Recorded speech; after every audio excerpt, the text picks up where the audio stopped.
Hello and welcome to another day in paradise, and welcome to another edition of the Unapologetic Negrovian. In today's video, on almost every single video that I make, you hear the words, I'd like to please invite you to please follow the Oversight channel, the channel that is there to help you to invest on the African continent both safely and securely. What is Oversight? Oversight is a risk management company. It's a company that I started up in the face of the amount of scams that were happening to our people when we were venturing back to the motherland. But Oversight does so much more than stop people from getting scammed on the African continent. We have a number of systems that we put in place to help our customers to avoid scams. But those systems are also in place in order for our customers to try and look for opportunities in investing, not just in Africa, throughout the entire world. Since I started this business, the world has changed in the last couple of years. But if you've been watching the Oversight channel over the last couple of years, you will know that there have been a number of Black Swan events. A Black Swan event is an event that you did not know was going to happen. You only know it's going to happen when it happens. But with every negative, there is also a positive. Yeah, there have been many threats, negative risks,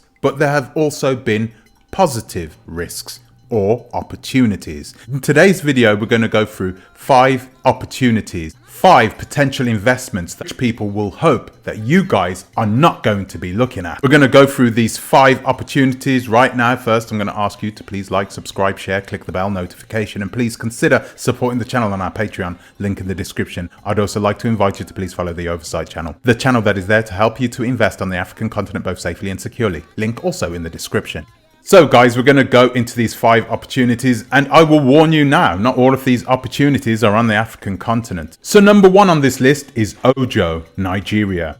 Ojo? Have you ever heard of Ojo? Most people have not heard of Ojo. It's not a well-known suburban town.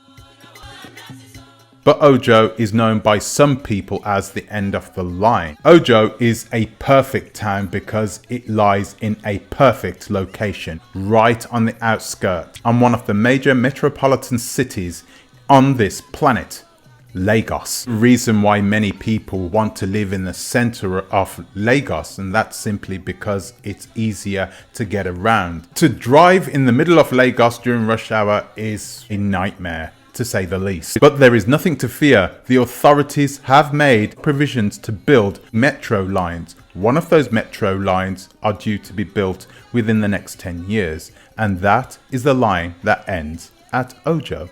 Ojo is perfectly situated out towards the Benin capital of Porto Novo, which means it's perfectly situated if you plan on traveling between Lagos and Accra. House prices and land prices are pretty reasonable here at the moment, but as soon as this metro line is finished, those prices are going to go through the roof. Number 2 is Caracas, Venezuela. This might have turned up the eyebrows of most of you Americans.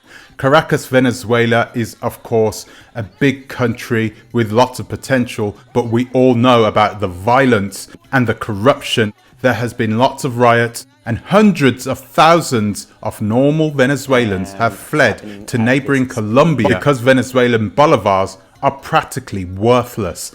That country is now in a deep recession and they are struggling to get out. They also have embargoes placed upon their oil, so they have literally no way of getting out. This is until recently. The US is said to be looking for alternative countries to supply oil as it wants to boycott Russia's energy industry over its invasion of Ukraine. It's also seeking to isolate Russia from its ally Venezuela as the conflict with Ukraine intensifies. The White House press secretary has confirmed that a U.S. delegation visited Venezuela, and the purpose of the meeting was to discuss a variety of issues, including energy security.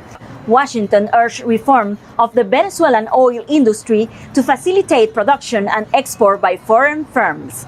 Washington also sought guarantees for free presidential elections in Venezuela, and the two countries also discussed the status and health of U.S. citizens detained in Venezuela.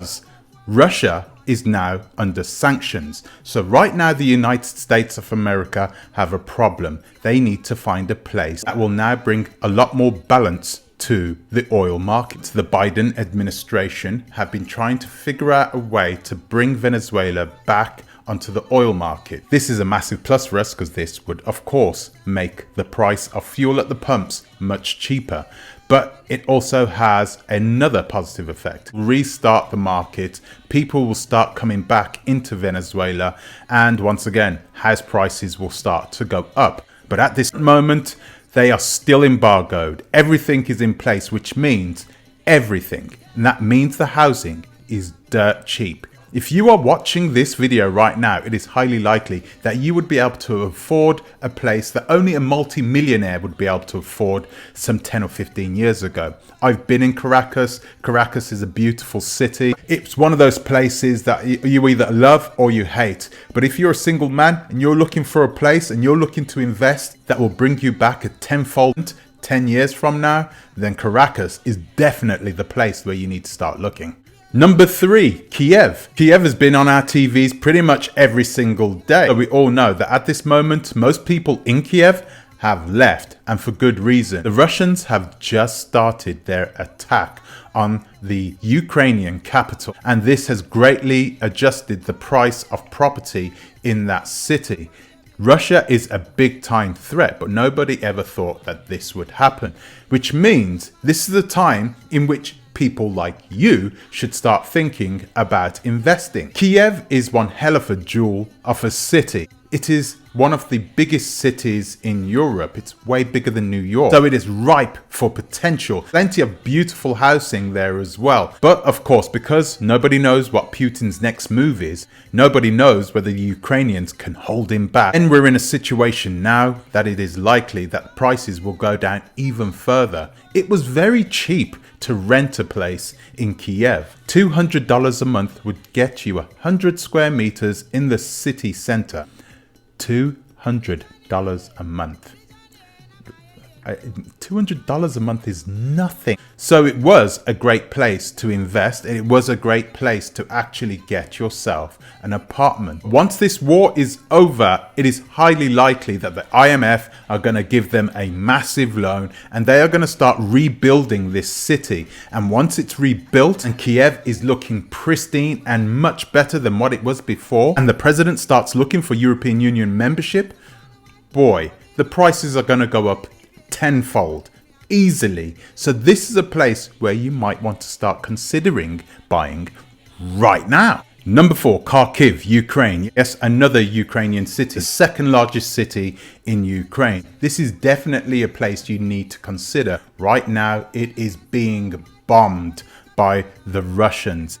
It's really taking a pounding. This is of course a negative thing, but guys, like I said in the last video, there are plenty of people who have taken advantage of our situation. It is time that perhaps you should start thinking the same way. Many people used to like buying apartments there.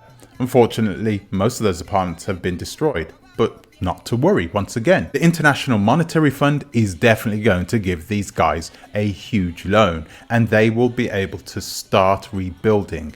The Ukraine is going to blow up over the next 20 years. You need to start thinking long term. So if you really want to invest in a university city like Kharkiv, go ahead. And of course, there are plenty of black people there, plenty of black students. Man, that is one of the cities where you really need to strongly consider. That is definitely one city that you want to consider investing in. And lastly, Tehran, Iran. I know you guys are probably looking at me like I am crazy. Joe Biden is planning to come to Europe next week. Last week, a British captive that was held there for 6 years was released. This was all a prerequisite of what is about to come. That is the lowering of sanctions against Iran, one of the places that has the largest oil reserves on the planet. Just like Venezuela, Joe Biden is looking for oil. And once again, there is just too much Brent crude under the sand dunes in Iran for them to ignore. This bit of pretty smart diplomacy by Joe Biden is going to bring 2 huge oil producers back onto the market that will force the price of oil to fall considerably. And I know that you all like hearing that. Now I understand that most Americans won't be able to buy any property in Tehran.